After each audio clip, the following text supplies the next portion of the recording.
महाभारत के हर एक पात्र की कथा अद्भुत और काफी रोचकपूर्ण है। महाभारत का प्रत्येक अंश, प्रत्येक चरित्र आमोखास को गिरफ्त में लेने की क्षमता रखता है। चाहे आप किसी किरदार को पसंद करें या फिर उसे नापसंद करें, किंतु आप किसी किरदार को अनदेखा नहीं कर सकते।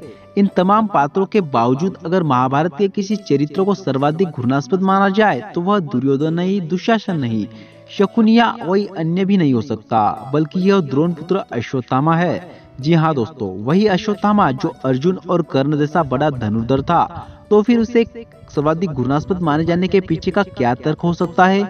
उसने तो बस दुर्योधन का साथ ही तो दिया, और दुर्योधन का साथ तो महारथी कर्ण ने भी दिया था।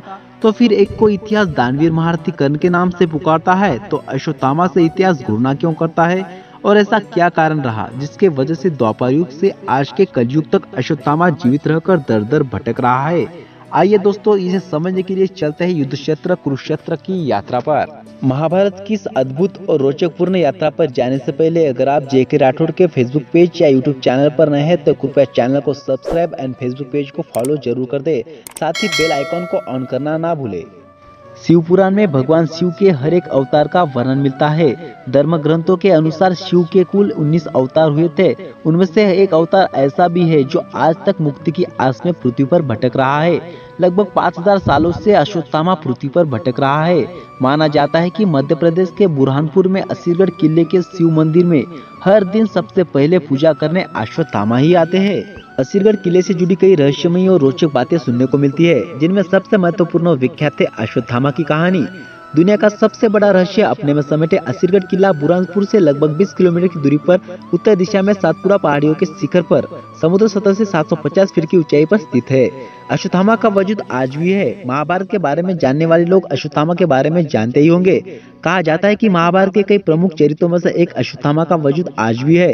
अगर यह पढ़कर आपको हैरान हो रहा है तो हम बता दें कि यह बिल्कुल ही सच है।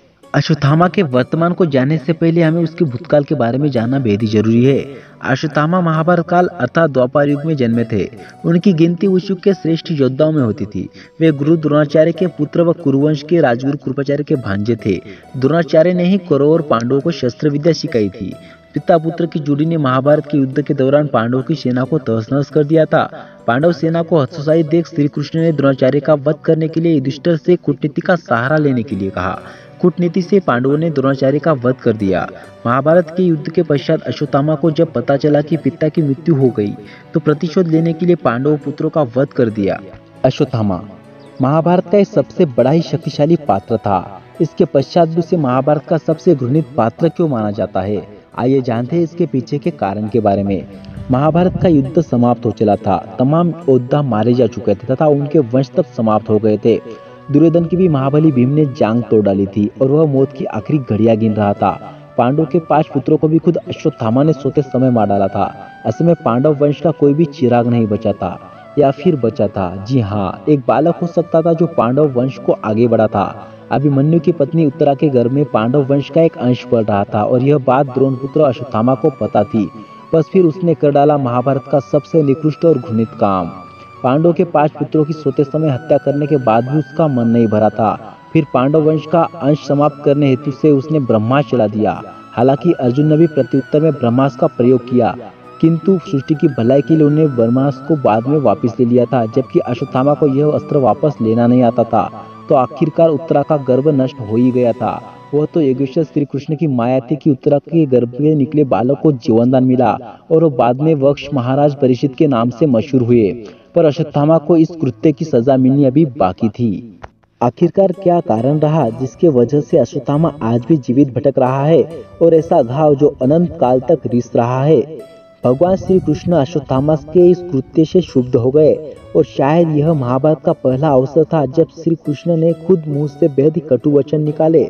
इससे पहले शिशुपाल, कंस जैसे दूसरे पापियों को तो श्री कृष्ण ने मुक्ति दे दी थी, पर अश्वत्थामा का अपराध मुक्ति से ही योग्य नहीं था। तभी तो उसके माथे की मणि को श्री कृष्ण के आदेश पर छीन लिया गया और अश्वत्थामा को श्राप रूपी सजा मिली कि वह अपने पाप की सजा अनंत काल तक भोगेगा। इतना ही नहीं, अश्वत्थामा का मस्तक जहाँ मणि विराजमान थी वहाँ एक गांव बना और संदर्भों के अनुसार अनंत काल तक रिसने और दुखने के लिए अभिशप्त हो गया। तब से माना जाता है कि अश्वत्थामा जीवित है और अपने किए की सजा आज तक भुगत रहा है। द्वापर युग में अश्वत्थामा द्वारा किए गया यह कार्य सर्वाधिक जघन्य था। जाहिर है कि एक महान धनुर्धर योद्धा होने के बावजूद, पितृभक्त होने के बावजूद, क्रोध और ईर्ष्या में जो कृत्य अश्वत्थामा ने किया, उसके आगे इसकी सारी गुण का मोल नहीं रहा।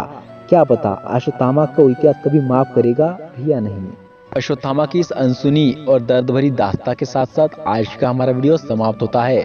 अगर आपको वीडियो पसंद आई हो तो वीडियो को लाइक और आपके दोस्तों में शेयर करना ना भूले। साथ ही कमेंट में आपकी राय जरूर बताएं और JK राठौड़ के टीम नेटवर्क को सब्सक्राइब एंड फॉलो करना ना भूले। Thank you so much.